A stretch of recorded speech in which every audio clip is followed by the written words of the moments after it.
நம்ம சேனலில் Nifty, bank Nifty, fin Nifty, mid cap போன்றவைகளுக்கான சப்போர்ட் அண்ட் ரெசிஸ்டன்ஸும் இன்ட்ராடேல மார்க்கெட் எப்படிலாம் ட்ரேட் ஆகிறதுக்கான வாய்ப்புகள் இருக்குது அப்படிங்கிறதையும் நம்ம வீடியோவை பதிவிட்டுக்கிட்டு இருக்கோம்.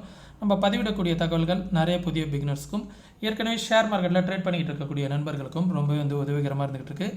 மார்க்கெட்டை பாருங்கள், ஒவ்வொரு நாளும் ஒவ்வொரு சஸ்பென்ஸ் கொடுத்துக்கிட்டு தான் இருக்குது. நம்ம ஆல் டைம் ஹையை பிரேக் பண்ணும் அப்படிங்கிறத நான் சண்டேவே வீடியோ போடும்போது வீக்லி அனலைசிங்கில் சொல்லியிருந்தேன். ஏன்னா வீக்லியில் மார்க்கெட் ஒரு நல்ல ஒரு புல்லிஷில் முடிச்சிருக்காங்க. மேக்ஸிமம் மார்க்கெட் மேலே போகிறதுக்கான பாசிபிலிட்டிஸ் இருக்குது அப்படிங்கிறத சொல்லியிருந்தேன். ஆல் டைம் ஹையை பிரேக் பண்ணணும். நிறைய நண்பர்கள் சொன்னது என்ன சொல்லியிருந்தாங்க அப்படின்னா, ஆல் டைம் ஹையை மார்க்கெட் பிரேக் பண்ணாது, 400 பாயிண்ட் 500 பாயிண்ட்டு கேப் டவுன் ஆகும் அப்படிங்கிற மாரி சொல்லியிருந்தாங்க. நான் சொல்லியிருந்தேன் மார்க்கெட் மேலே போகிறதுக்கான பாசிபிலிட்டிஸ் இருக்குது அப்படின்ட்டு. இன்றைக்கி பாருங்கள், மார்க்கெட் ஒரு 100லேருந்து 130 புள்ளிகள் 140 புள்ளிகள் பாசிட்டிவில் தான் இருக்குது. சரிங்களா? க்ளோசிங் ஒரு 20-30 புள்ளிகள் கீழே வச்சுருந்தாலும் பாசிட்டிவில் தான் மார்க்கெட் க்ளோசிங்கை முடிச்சிருக்காங்க. சரிங்களா? ஆல் டைம் ஹையை பிரேக் பண்ணியிருக்கு. இருந்தாலுமே பார்த்திங்கன்னா ஒரு சின்ன ஒரு ஃபைனல் கன்ஃபியூஷன் இருக்குது. என்ன கன்ஃபியூஷன்னா, டேவில் டோஜி வச்சுருக்காங்க. கரெக்டாக நான் டே ப்ரீவியஸ் டேக்கு மேலே வச்சு முடிச்சுருவாங்க அப்படிங்கிற மாதிரி நினச்சிக்கிட்டு இருந்தேன். கரெக்டாக எக்ஸாக்டாக ஒரு டோஜி டைப் பேட்டனை வச்சு முடிச்சிருக்காங்க மார்க்கெட்டை. எக்ஸாக்டாக பாருங்கள், டே கேண்டில் வச்சுருக்கேன். டே கேண்டில் இது என்னது, ஒரு டோஜி டைப்பு. இந்த டோஜிக்கு மேலே ஒரு 1 hour candle close and cross ஆகி, அப்படி இல்லைனா ஒரு day candle close and cross ஆகிடுச்சுன்னா ஃபர்தராக மார்க்கெட் ஒரு ரேலி வரும். இல்லை இந்த டே கேண்டிலுக்கு கீழே க்ளோஸ் அண்ட் கிராஸ் ஆனிச்சு அப்படின்னா ஃபர்தராக ஒரு செல் ட்ரெண்ட் வந்துடும். நம்ம கிட்டத்தட்ட ஒரு மார்க்கெட் ஒரு இறுதி டிசிஷனுக்கு வந்துடுச்சு. ஏன்னா நம்ம இந்த இடத்துல மார்க்கெட் ஒரு முடிவு தெரிஞ்சே ஆகணும் அப்படிங்கிற மாதிரி தான் இருக்குது. சரிங்களா? மார்க்கெட்டு என்னை பொறுத்த வரைக்கும் ஒரு டபுள் டாப் பேட்டர்னில் இருக்குது. இந்த பேட்டர்னையும் க்ளோஸ் அண்ட் கிராஸ் ஆகி ஒரு 1 hourலாம் சூப்பராக க்ளோசிங் வச்சாங்க. 1 hourல நல்லாவே சஸ்டெயின் பண்ணிகிட்டு இருந்தாங்க. க்ளோஸ் ஆகி ஒரு 2 1 hour கேண்டில் சஸ்டெயின் ஆனாங்க. அடுத்த ஒரு 1 hour கேண்டில் தான் ரிவர்சல் பேட்டர்ன் வச்சாங்க. அதுவுமே பார்த்திங்கன்னா இந்த ட்ரெண்ட் லைன் இருக்கு பாருங்கள், 1 hourோட ட்ரெண்டு, அதில் மார்க்கெட் சப்போர்ட் தான் எடுத்துக்கிட்டு இருக்காங்க. மேக்ஸிமம் நாளைய தினம் ரொம்பவே மிக முக்கியமாக இருக்கும். இந்த டே கேண்டிலுக்கு மேலே ஒரு 1 day கேண்டில் முடிஞ்சுது அப்படின்னா ஃபர்தராக மார்க்கெட் ஒரு அப் ட்ரெண்ட் வரும். நல்லா தெளிவாக உங்களுக்கு புரிஞ்சிருக்குன்னு நினைக்கிறேன். மறுபடியும் மார்க்கெட் என்ன ஆகுதுன்னா, நம்மளை ஒரு கன்ஃபர்மேஷனே கொடுக்காம வச்சுருக்காங்க. கன்ஃபர்மேஷன் கிடைச்சா தான் ட்ரேட் பண்ணிடலாமே. அதனால் கன்ஃபர்மேஷன் கொடுக்கக்கூடாது அப்படிங்கிறதுக்காகவே தான் மார்க்கெட் புது பேட்டர்னாக ஃபார்ம் பண்ணிக்கிட்டே இருக்காங்க ஒவ்வொரு டைம் ஃப்ரேம்லேயும். ஆனால் 1 hourல கன்ஃபர்மேஷன் பிரேக் அவுட் ஆகி தான் க்ளோஸ் அண்ட் கிராஸ் ஆனாங்க. டே மட்டும் க்ளோசிங் கொடுக்கல. நாளைய தினம் டே க்ளோசிங் கொடுக்குறாங்களா அப்படிங்கிறத பார்ப்போம். எது சப்போர்ட் அண்ட் ரெசிஸ்டன்ஸாக இருக்கும் அப்படின்னு பார்த்திங்கன்னா, மார்க்கெட் இப்போ புது இடத்துக்கு போகுது. சப்போர்ட் அண்ட் ரெசிஸ்டன்ஸ் எல்லாம் நம்ம கண்டிப்பாக சேஞ்ச் பண்ணி ஆகணும். இன்றைக்கி ஹை 22,186 அப்படிங்கிறது ஒரு ரெசிஸ்டன்ஸ். சப்போர்ட் இன்றைக்கி டே லோ. ஓகே, 22,098 22,100 ஓஐ டேட்டா ஸ்ட்ராங்காக பில்ட் ஆகிருக்கு. நாளைக்கு சப்போஸ் மார்க்கெட் கீழே வந்தாலும் 22,100 மார்க்கெட் சப்போர்ட் எடுத்துகிட்டு அகைன் மேலே போகிறதுக்கான சான்சஸ் நிறையா இருக்குது. 100 ஓஐ டேட்டா பில்ட் ஆகிருக்கிறதுனால சொல்கிறேன். அடுத்தது மார்க்கெட் இந்த இடம் ஒரு சப்போர்ட் 22,000 அப்படிங்கிறது ஒரு சப்போர்ட். அந்த லெவலையும் மார்க்கெட் பிரேக் பண்ணுது. அப்படிங்கும்போது சப்போர்ட் இந்த இடம் மார்க்கெட்டுக்கு ஒரு சப்போர்ட்டாக இருக்கும். 22,820 அப்படிங்கிற லெவல் மார்க்கெட்டுக்கு சப்போர்ட்டாக இருக்கும். ரெசிஸ்டன்ஸ் இன்றைக்கி டே ஹை ஒரு ரெசிஸ்டன்ஸ். அதை விட்டால் ஓஐ டேட்டா படி தான் நம்ம இதுக்கப்புறம் ரெசிஸ்டன்ஸை ஃபாலோ பண்ணி ஆகணும். 22,200 22,200 அப்படிங்கிற லெவல் ஒரு ரெசிஸ்டன்ஸாக இருக்கும்.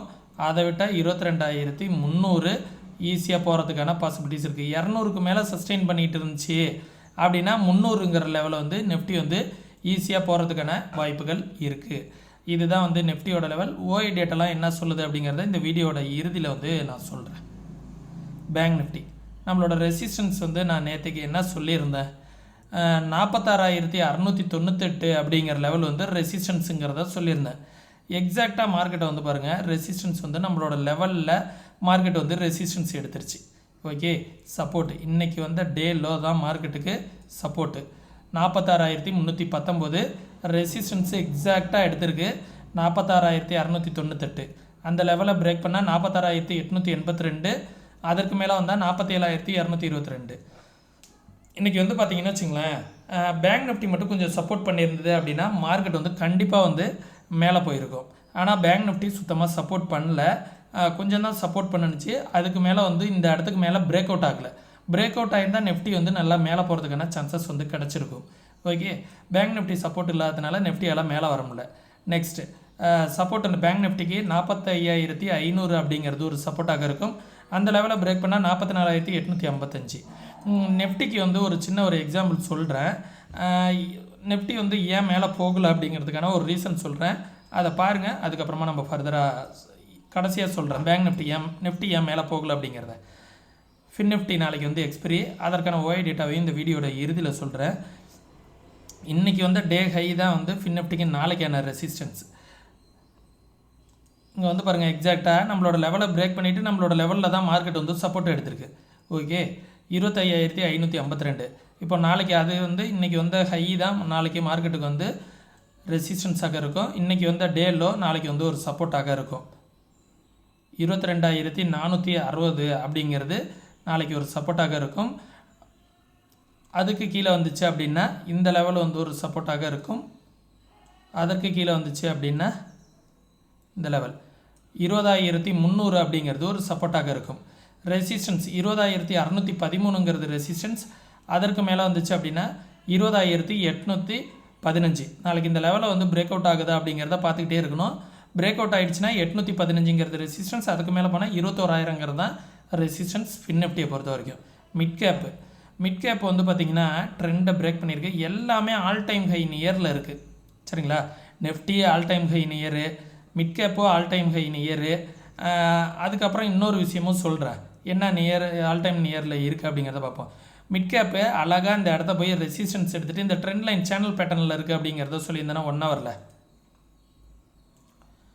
ஹவரில் இந்த சேனல் பேட்டர்னில் இருக்குதுன்னு சொல்லியிருந்தேனே. எக்ஸாக்டாக அந்த சேனல் பேட்டர்னை வந்து மார்க்கெட் ரெசிஸ்டன்ஸ் எடுத்துகிட்டு திரும்புனதுன்னா இங்கேருந்து ஃபால் ஆகுதாங்கிறத பார்க்கணும். ஃபால் ஆகுதான்னு பார்த்துட்டு அதுக்கப்புறம் தான் வந்து ட்ரேட் பண்ணணும். மிக முக்கியமான டைமிங்கில் இருக்குது. இந்த இடத்துலேருந்து வந்து இங்கே சப்போர்ட் எடுக்குதான்னு பார்க்கணும். 10,944 சப்போர்ட் எடுத்துகிட்டு மேலே போகுதான்னு பார்க்கணும். அப்படி இல்லை அப்படின்னா இந்த சேனல் பேட்டர்னை வந்து இப்படி வந்து மேலே போயிட்டு இப்படி மேலே போகுதாங்கிறதும் பார்க்கணும். சேனல் பேட்டர்னை ரீடெஸ்ட் பண்ணுதாங்கிறத. இல்லை சப்போஸ் இந்த இடத்த திருப்பி அகைன் வந்து மார்க்கெட் கீழே போகிறதுக்கும் சான்சஸ் இருக்குது. 3 வேவில் மார்க்கெட் வந்து போகிறதுக்கான சான்சஸ் இருக்குது. இந்த லெவலில் இப்படி கீழே போகிறதுக்கும் வாய்ப்பு இருக்குது. அதனால் மிட் கேப்லாம் ட்ரேட் பண்ணுற மாதிரி இருந்தால் கொஞ்சம் சேஃபாக ட்ரேட் பண்ணணும்.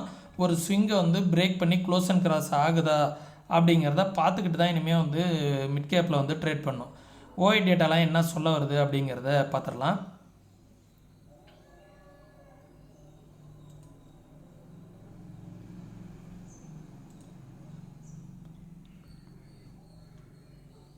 நிஃப்டியை பொறுத்த வரைக்கும் ஓஐ டேட்டா வந்து 22,100லேருந்து 22,100க்கு ஸ்ட்ராங்காக வந்துட்டாங்க ஓரளவுக்கு.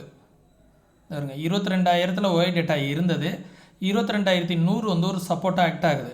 இப்போ 22,100 சப்போர்ட்டாக ஆக்ட் ஆக போதா ரெசிஸ்டன்ஸாக ஆக்ட் ஆக போகுதா அப்படிங்கிறது நாளை தினம் தெரிய வரும்.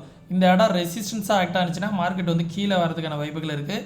இந்த இடம் சப்போர்ட்டாக ஆக்ட் ஆனிச்சுன்னா மார்க்கெட் மேலே வரதுக்கான சான்சஸ் இருக்குது அப்படிங்கிறத நிஃப்டி வந்து காமிக்குது. ஓகே, பேங்க் நிஃப்டி வந்து என்ன சொல்லுது அப்படின்னா 46,500 சப்போர்ட் அண்ட் ரெசிஸ்டன்ஸ். ஹியூஜ் ஓஐ வந்து இந்த இடத்துல தான் பில்ட் ஆகுது. இந்த இடத்துல மார்க்கெட் வந்து சப்போர்ட் ஆக்ட் ஆக போகுதா ரெசிஸ்டன்ஸ் ஆக்ட் ஆக போகுதா அப்படிங்கிறது தெரில. அதை பொறுத்து தான் நாளைய தினம் வந்து மார்க்கெட்டோட மொமெண்டம் இருக்கும். மார்க்கெட் ஹவர்ஸில் அப்டேஷன் பண்ணுறேன். 20,600 ரெசிஸ்டன்ஸாக ஆக்ட் ஆகிட்டு இருக்கு. 20,500 சப்போர்ட்டாக ஆக்ட் ஆகும். சரிங்களா, இந்த இடத்துல மார்க்கெட் வந்து சப்போர்ட் அண்ட் ரெசிஸ்டன்ஸ் பில்ட் ஆகுது. இந்த இடத்துல வந்து பார்த்திங்கன்னா வச்சுக்கலாம் 20,000ங்கிற லெவல்லையும் சப்போர்ட் ஹியூஜாக இருக்குது. 21,000 லெவல்லையும் ஹியூஜாக இருக்குது. என்ன ரீசன் அப்படின்னு வந்து பார்த்திங்கன்னா மார்க்கெட் வந்து எந்த சைடு பிரேக் அவுட் ஆக போகுது அப்படிங்கிறதே தெரில. அதனால் என்ன பண்ணுறாங்க அப்படின்னா எவரி 100 பாயிண்ட் வந்து சப்போர்ட் அண்ட் ரெசிஸ்டன்ஸாக வந்து ஆக்ட் ஆகிட்டு இருக்குது ஃபின் நிஃப்டியை பொறுத்த வரைக்கும். அதனால் எதுவாக இருந்தாலும் கொஞ்சம் சேஃபாக கேர்ஃபுல்லாக தான் வந்து ட்ரேட் பண்ணணும். இன்னொரு விஷயம், நிஃப்டி ஏன் பிரேக் ஆகலை அப்படிங்கிறதுக்கான ரீசனை வந்து சொல்கிறேன். ரிலையன்ஸை வந்து பாருங்கள், ரிலையன்ஸ் வந்து ஒரு பேட்டர்னை வந்து ஃபார்ம் பண்ணிக்கிட்டு இருக்கு. இது ரிலையன்ஸுக்கான ஒரு பேட்டர்ன். இங்கே வந்து பாருங்கள், ஒரு ஒரு ரைசிங் சேனலில் வந்து போயிட்டு இருந்துட்டு அதை பிரேக் ஆகிடுச்சு. ஓகே, இந்த லெவல் பிரேக் ஆகிட்டு என்ன பண்ணுது அப்படின்னு வந்து பார்த்திங்கன்னா, இந்த லெவலை வந்து பிரேக் ஆகிட்டு ரீடெஸ்ட் பண்ணிக்கிட்டு இருக்குது. சப்போஸ் மார்க்கெட் வந்து இதற்காக தான், ரிலையன்ஸுக்காக தான் பார்த்துக்கிட்டு இருக்கு. ரிலையன்ஸ் வந்து இந்த சேனல்லே போயிட்டு இருந்தது, இந்த இடத்த பிரேக் ஆகிடுச்சு. பிரேக் ஆகிட்டு இந்த இடத்த ரீடெஸ்ட் பண்ணிவிட்டு விழுகிறதுக்கு தயாராகுதா அப்படிங்கிறத நாளை தினம் பார்க்கணும். இந்த இடத்துக்கு கீழே க்ளோஸ் அண்ட் கிராஸ் ஆகுதா இல்லை டபுள் பாட்டம் எடுக்க போகுதா அப்படிங்கிறத பார்க்கணும். சப்போஸ் ரிலையன்ஸ் விழுந்துச்சுன்னா நிஃப்டியும் சேர்ந்து விழுந்துடும். சரிங்களா? ரிலையன்ஸோட கான்ட்ரிபியூஷன் நாளைக்கு ரொம்ப முக்கியம்.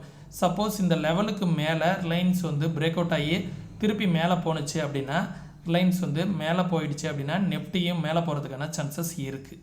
ஓகே, ரிலையன்ஸை பொறுத்து தான் வந்து நாளை தினம் மார்க்கெட்டோட மொமெண்டம் இருக்கும். ரிலையன்ஸை ஓவராலாக அப்டேஷன் பார்த்தோன்னு வச்சுங்களேன், இந்த ட்ரெண்டு வரைக்கும் விழுந்துடுச்சு அப்படின்னா நிஃப்டியும் சேர்ந்து விழுறதுக்கான வாய்ப்புகள் நிறையா இருக்குது. இப்போ இந்த இடத்துல ஹையில் போய் நின்றுக்கிட்டு இருக்கு ரிலையன்ஸு. இங்கேருந்து ஃபால் ஆணுச்சு அப்படின்னா, ரிலையன்ஸ் வந்து ஃபால் ஆகுதுன்னா இந்த இடத்த ரீடெஸ்ட் பண்ணிவிட்டு ஃபால் ஆணுச்சு அப்படின்னா நிஃப்டி பெருசாக விழுகாது, ஆனால் வந்து திருப்பி ஃபால் ஆகிட்டு திருப்பி மேலே போகிறதுக்கான சான்சஸ் இருக்கும். சரிங்களா? ரிலையன்ஸோட கான்ட்ரிபியூஷன் நாளைக்கு ரொம்ப முக்கியம். ரொம்ப சேஃபாக பார்த்துக்கிட்டே இருங்க நண்பர்களே. ஏன்னா 3000ங்கிற லெவலுக்கு பக்கத்தில் வந்து போயிட்டு வந்திருக்கு. அகைன் வந்து 3000 தொட்டுட்டு கீழே விழுகுதா இல்லை 3000க்கு மேலே பிரேக் ஆகுதா அப்படிங்கிறத ரிலையன்ஸில் வந்து பார்க்கணும். ஓகே, இது போல் நீங்களும் சப்போர்ட் அண்ட் ரெசிஸ்டன்ஸ்லாம் ட்ரா பண்ணணும். மார்க்கெட்டை வந்து தெளிவாக கற்றுக்கிட்டு ட்ரேட் பண்ணணும் அப்படின்னு நினச்சிங்கன்னா மார்க்கெட்டை வந்து ப்ராப்பராக கற்றுக்கிட்டு ட்ரேட் பண்ணுங்கள். அதுதான் என்றைக்குமே வந்து உங்களுக்கு சேஃப்டியாக இருக்கும். நம்மளோட சப்போர்ட்டு உங்களுக்கு தேவைப்படுது அப்படின்னு நினச்சிங்கன்னா மார்க்கெட் ஹவர்ஸ்லேயும் நம்ம வந்து சப்போர்ட்டிவாக கொடுத்துக்கிட்டு இருப்போம். நம்மளோட ஃப்ரீ டெலகிராம் சேனலோட லிங்க் டிஸ்கிரிப்ஷனில் இருக்குது, மறக்காமல் ஜாயின் பண்ணிக்கோங்க. ஃப்ரீ டிமாண்ட் அக்கௌண்ட் ஓப்பன் பண்ணுறதுக்கான லிங்க் வந்து டிஸ்கிரிப்ஷனில் கொடுத்துருக்கேன். நம்ம சேனலுக்கு சப்போர்ட் பண்ணணும்னா ஃப்ரீ டிமாண்ட் அக்கௌண்ட் வந்து ஓப்பன் பண்ணிக்கோங்க. ஓப்பன் பண்ணிக்கிட்டீங்க அப்படின்னா நம்மளோட அடிஷ்னல் சப்போர்ட்டும் உங்களுக்கு கிடைக்கும். சரிங்களா? ஃப்ரீ வெபினார் போன்றவையெல்லாம் வந்து நீங்கள் அக்கௌண்ட் ஓப்பனிங் பண்ணிங்கன்னா அது மூலயமா உங்களுக்கு கிடைக்கும். சரிங்களா? நம்ம சேனல் யூஸ்ஃபுல்லாக இருந்துச்சுன்னா உங்களுடைய நண்பர்களுக்கு வந்து ஷேர் பண்ணிவிடுங்க. மீண்டும் இன்னொரு இது போன்ற பயனுள்ள வீடியோவில் சந்திக்கும் வரை தொடர்ந்து இணைந்திருங்கள். நன்றி, வணக்கம்.